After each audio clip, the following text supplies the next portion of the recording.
Hey y'all, this is Driver.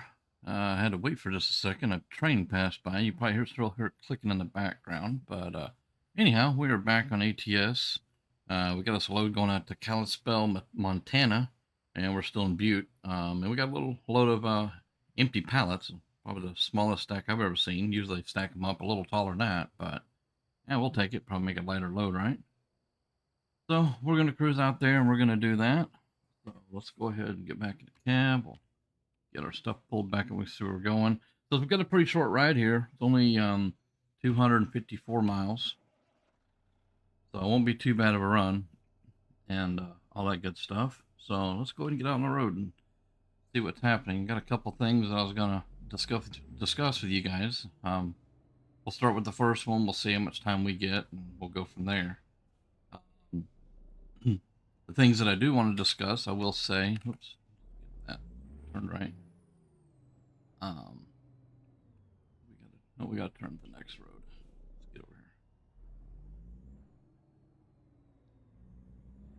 So the stuff that we will be discussing today has actually been from comments from other people that watch the videos. These are actually from a couple of friends again, but they also watch the videos and was curious about a couple things, my thoughts on a few things, and that sort of stuff. So we're just going to kind of talk about a few of those things on this trip. And I guess while we're sitting here at a red light, we'll just go ahead and get started. And be mindful, I wrote some of this stuff down, so I have to look at a notepad here. So, AK was wanting to know my thoughts. He's also known as Aiden.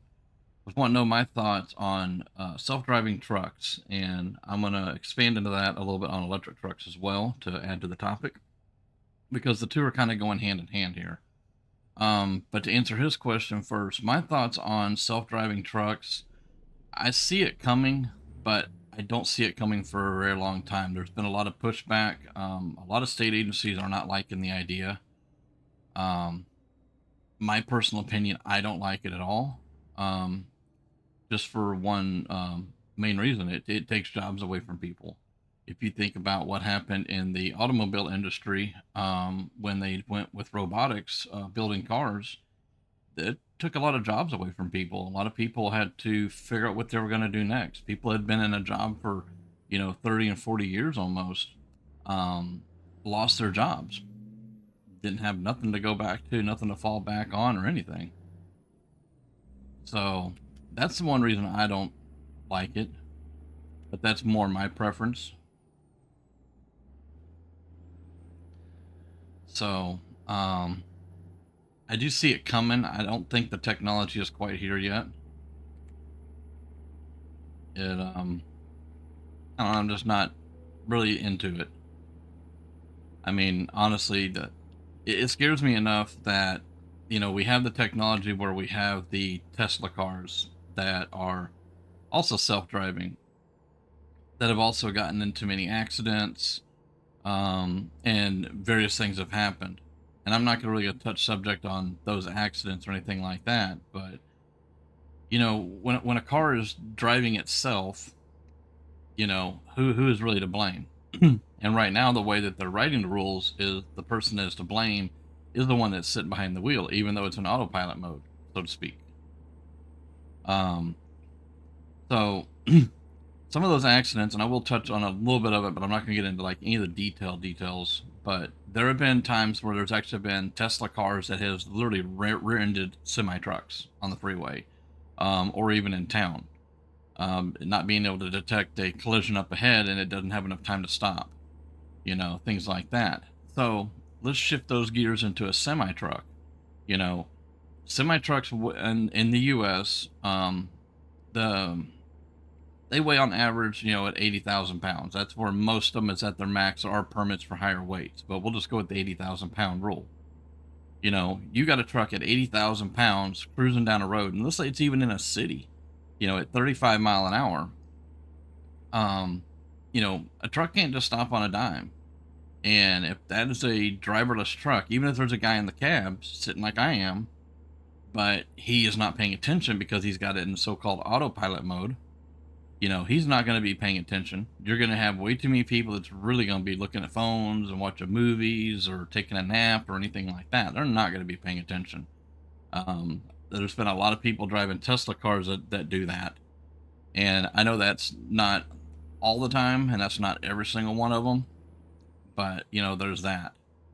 Um, and on the self-driving note too, they're really pushing to, um, they're really pushing for a driverless self-driving trucks.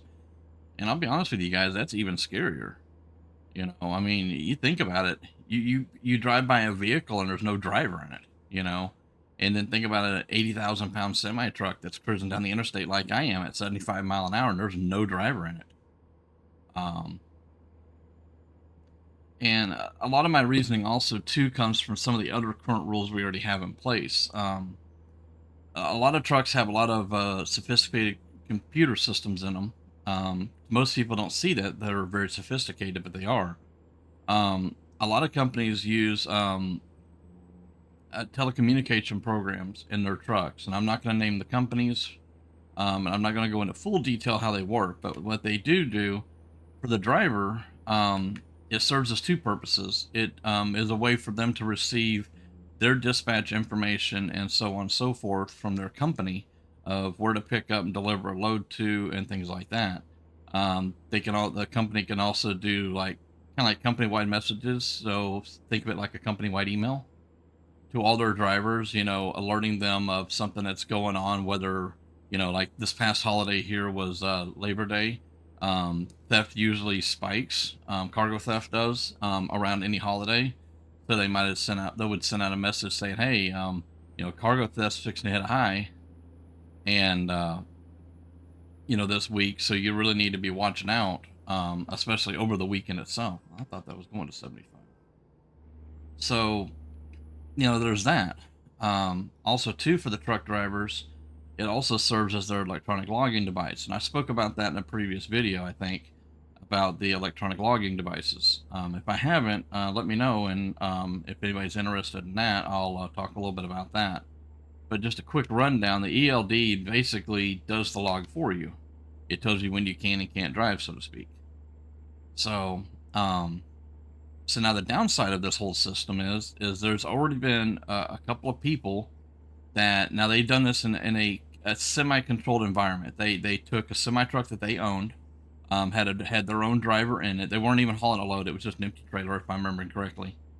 And then they would have another person cruise along in a car with actually two people would be in that car, 2 to 3, and there would be one person driving, and all they would do is get up close to the truck. The closer the cab, the better. So basically, driving beside him.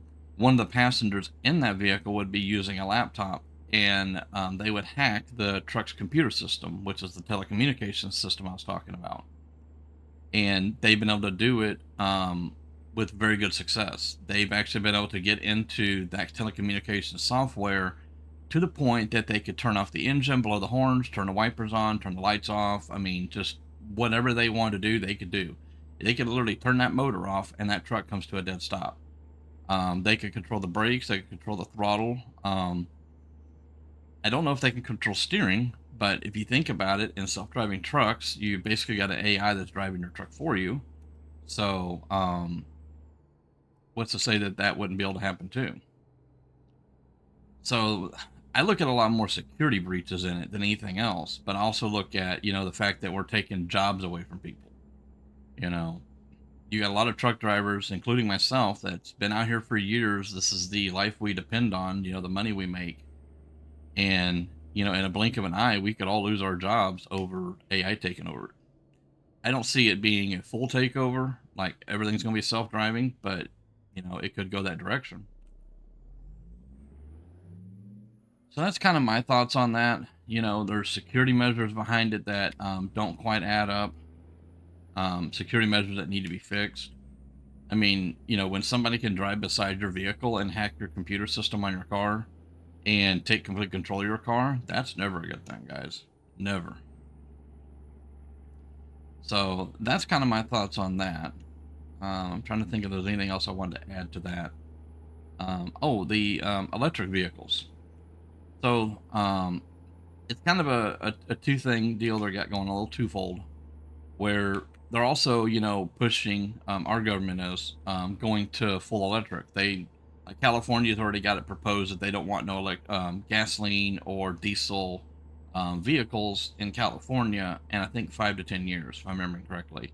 There's a year schedule, and I don't remember it exactly. Um, so, anyways, you know, the electric vehicles, I think they're pretty neat. Don't get me wrong. I'm not 100% confident in them though. I mean, I know y'all have watched. I'm sure y'all watch TV a little bit. I do with at times with my mom when I'm hanging out with her, and I see ads on there. And I believe it was Chevrolet was announcing a fully electric EV, kind of like an Equinox or something like that. And its range was only 350 miles. Um, on average, most truck drivers drive at least 600 miles a day, if they have a full day ahead of them. So, um, and the weight of the batteries and the cost to do those batteries is pretty high. So, I'm not fully sold on it yet. Those trucks are going to cost way, way, way more than any other new truck out there. And then you're not going to have the range. And then you're not going to have places to charge it. I did watch a little podcast, so to speak, on electric vehicles, and it was a deal where some people were kind of like I don't really know if it was a government thing or if it might have been just like senators and stuff like that. Um, well, that's all kind of the same, anyways. But it wasn't a courtroom setting, but it was more or less a large debate over all this stuff with electric vehicles.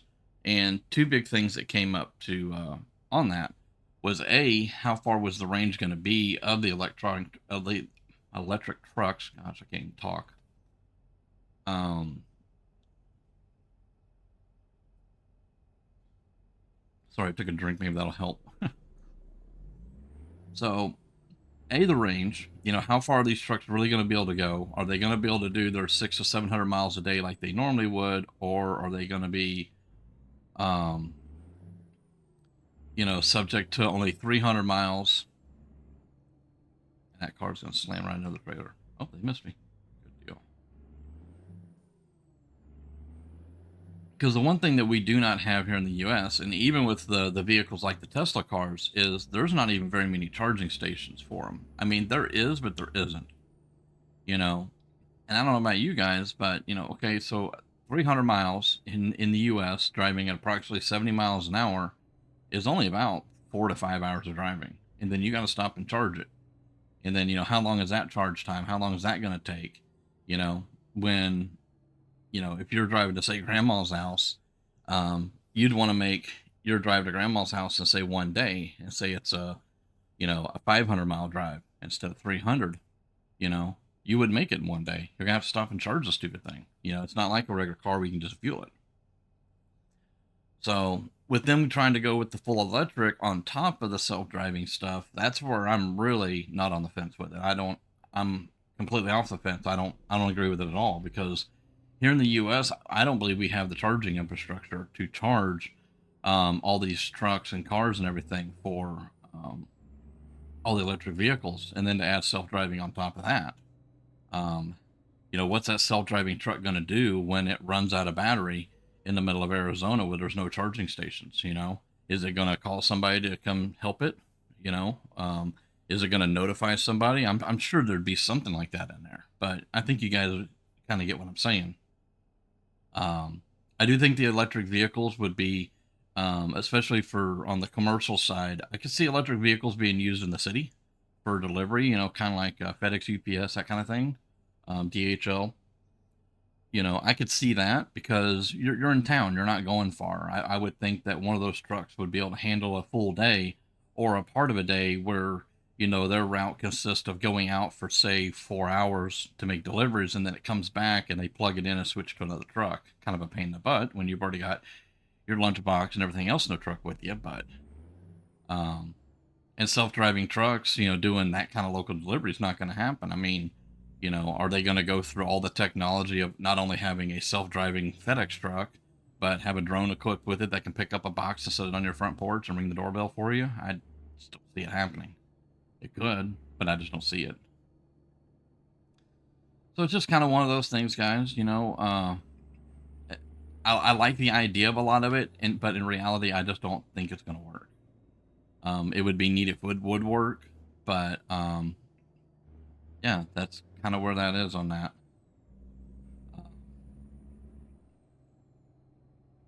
And maybe it will. Like I said, our charging infrastructure, I just don't see it happening with the charging infrastructure, at least for the cars. I mean, let alone the trucks. Trucks don't, if a truck battery, like currently our 18 wheelers have anywhere from 3 to 4 batteries on it for normal style use. On specialized trucks, they may have up to 6. Um, and then those batteries that we use, cost, $300 a hit on average, depending upon where you buy what you're using. So, that's going to be expensive to replace. And then how long is it going to take to charge the batteries? Then you switch that all to electric, how many batteries is going to run all that? Um, I think the only way that an all electric truck is going to really work is watched a video where a guy had done an all electric truck and it had a Caterpillar generator on it. So under where the normal engine hood would be, where the engine normally would be, they mounted a generator in there. And the video wasn't really even talking about the generator, the electric capabilities. It was talking about the kind of fuel it could use. And we're not going to get into that story. But, so now that truck had to add its own extra weight just to be able to charge its own batteries, mid shift, so to speak. So, this controller's still a little sensitive, guys. Sorry about that. So, yeah, I don't know. I mean, give me your thoughts on electric vehicles and such, because that's the thing they're pushing for both of those legislations here in the states.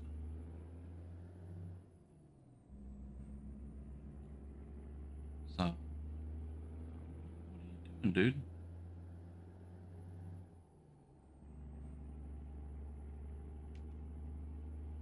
Back over. We get in this lane. I was gonna pass him in the left lane, but I guess not.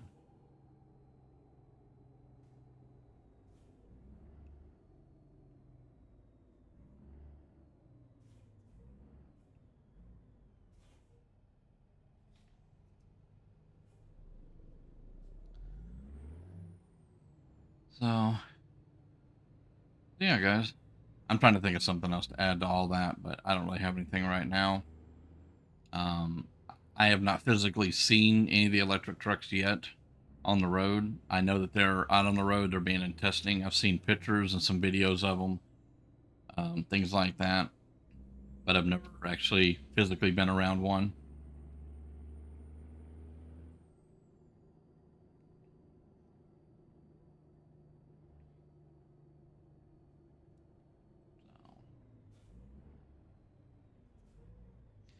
And I also believe that the more electric vehicles become more of a common thing, if it does become a common thing where people are buying them, whether it's cars or trucks, um, there's they've been talking for years about doing a vehicle mile tax. And so basically here in the United States, when we buy our fuel, there's a tax on it, and that tax is a lot of it for road use or road repair, so to speak, for maintenance, upkeep, that kind of thing. Also, another part of that is in your registration and things like that when you go down and do your tags and all that. Well, electric cars won't have to go buy gas; they're using electricity, and it would be unfair for them to charge everybody for more electricity cost because people own electric vehicles. Because if I don't own an electric vehicle, I don't want my electric bill to go up just because somebody else decided they wanted to own an electric car in my neighborhood. And there's a chance they might try to implement that kind of a tax. But what they've been trying to do for years, and it's coming back into swing, is the vehicle mileage tax. So instead of paying a road usage tax at the fuel pump, the tax is there, you would essentially pay those in your tax of. Oh, I didn't know this lane ended. You would pay those when you do your registration. question is how are they going to determine how many miles have you driven? Is it going to turn into what's going to be even a lengthier trip to the tag office? Are they going to physically go out and look at your odometer every time you go register your vehicle? To add that number up? Or are they going to trust people? Because they try to trust people, they're going to lie. We all know that. So if you never understood what vehicle mile tax is, that's what it's about. It's about them charging you per mile to use their roads, and it's supposed to pay for the upkeep of your roads, um, mostly where you live. Now, our road tax on trucks is a little bit different, even though we still pay the state and local taxes when we buy fuel.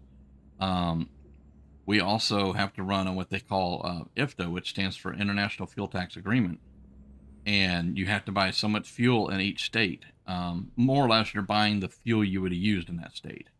Um, so if we was to use that here in the game, that means that the miles that I drove in Montana, I would have had to buy fuel for those miles, however many gallons that would have been, and then I would have had, well, actually the whole trip from Montana, because we're staying in Montana this time. But then if I'd have crossed over to say Idaho or Washington or wherever, I would have had to buy fuel in that state as well. It doesn't mean I have to buy it on every trip. So I would be able to, basically that's kind of quarterly. So inside of a 3-month period, I would have to make sure I bought enough fuel for every state that I drove in to not get into trouble. And that's a whole nother complicated system on its own. I used to know it really well, but I don't have to deal with IFTA anymore, or I haven't in a long time. So because I haven't had to deal with it, I haven't kept up with it. So I know things have changed. I just don't know what's changed on those. So, but yeah, think about that. If you bought, if it came to a point where everybody had to start telling how many miles you drove, um, what's that going to be? And the other question is, what is that rate going to be? Is it going to be similar to, what we already pay? Like at the fuel pump, for example, or I don't know if it'd be more unified. Because if you think about it, they're just going to charge you a per mile, which is kind of what they're already charging you at the fuel pump and the tax. So it's not like it's based off of your fuel economy of your truck. But the IFTA program goes off of how many miles you drive, but also goes off of your fuel consumption as well. Because no two vehicles get the same fuel mileage. Well, to a point, I suppose. It's taking a long time to go through this town. Holy crap. I think I got to make a left turn up here too. So I got to get over a lane.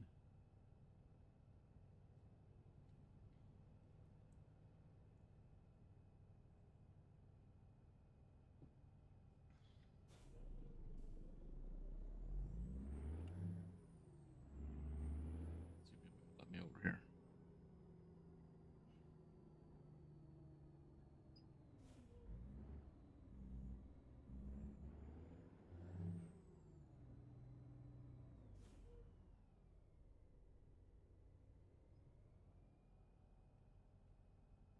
So yeah, I mean, there's all that in consideration with, you know, not only just driverless trucks or electric vehicles. I mean, there's a lot of it in a way. It kind of all entails together. It all meshes together, if that makes sense.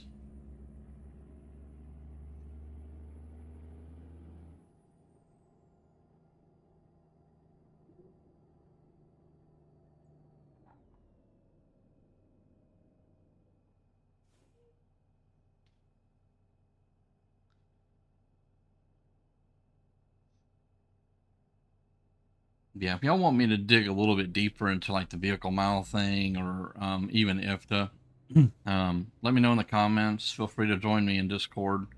If I have a moment, I'll chat with you a little bit. Um, I can do a little bit more digging and research. I might be able to, save some stuff and be able to put it on screen for you guys to kind of screenshot or pause it and look at it for a minute. There's every day they change their mind on what they're doing and how they're doing it. With government side of stuff. Okay, we need to go to the left lane now.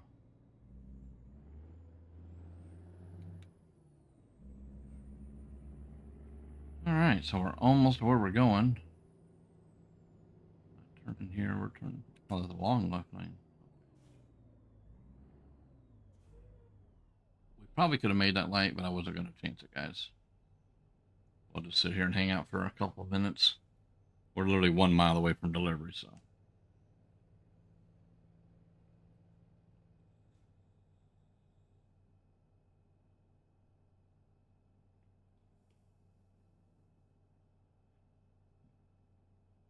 And if you have any more knowledge on some of the stuff that I was talking about or other information that I didn't say of that I either might have forgotten or didn't know about, feel free to throw it in the comments or, like I said, in Discord, things like that.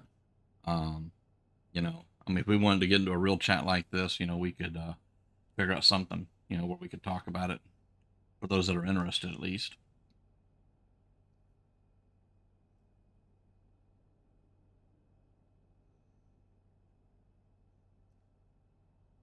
I've actually been contemplating on throwing in a little bit of extra stuff on here. Like I went and got fuel before this run, so that was one thing we didn't have to fool with on the trip. But one thing I've contemplated on doing is taking you guys along, even though we're going to go get fuel, go pick the load up and all that. I'm just trying to keep the videos a little shorter. So I try to, you know, skip through a lot of that for you guys. But, by that one, let's try again. Good. But, you know, I can put up stuff like, you know, what the current fuel prices are in that area, you know, at least when I can find, like, say, in a Google search. Oh, there's a garage over there. There's a garage right over here, guys. Check it out. All right. Probably should stop at stop signs, right? Dark out here. It's hard to see. Road has no lines on it or anything.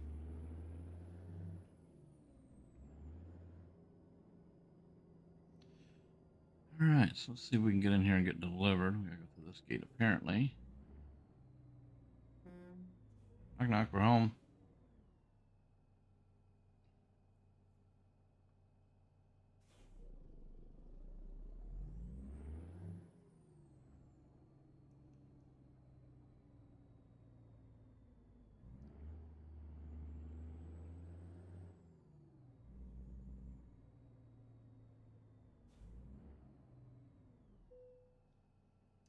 All right, let's see how we want to park this. Let's see. They want it over there if I do it that way. Let's go and just do the play it safe this time. Do it nice and quick and easy.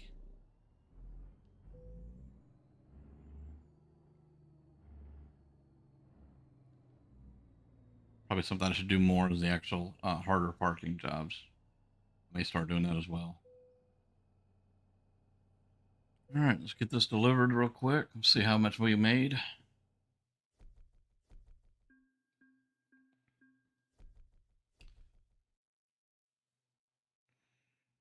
All right, not horrible. I mean, we made $7,100. This load was pretty low on the pay scale, but it was a nice short run. I could have got a really nice high paying job that was the same amount of miles, but it was one of them big oversized loads that would have took us double the time. So, and I wanted to be able to chit chat instead of paying attention to them cops. So, but anyhow, guys, so that is delivered for us. We'll pop back outside for a minute. Our load's still behind us. It is. Check it out. The parts right there. I'll get these out of y'all's view. All right, guys, so that's going to do it for this trip here. I hope you enjoyed the ride. I hope you enjoy the blabbering that I do. I know some of you guys do, so I appreciate those that do, and glad y'all like to hang out with me. And we're going to call it here, so I will catch you guys in the next one. See ya.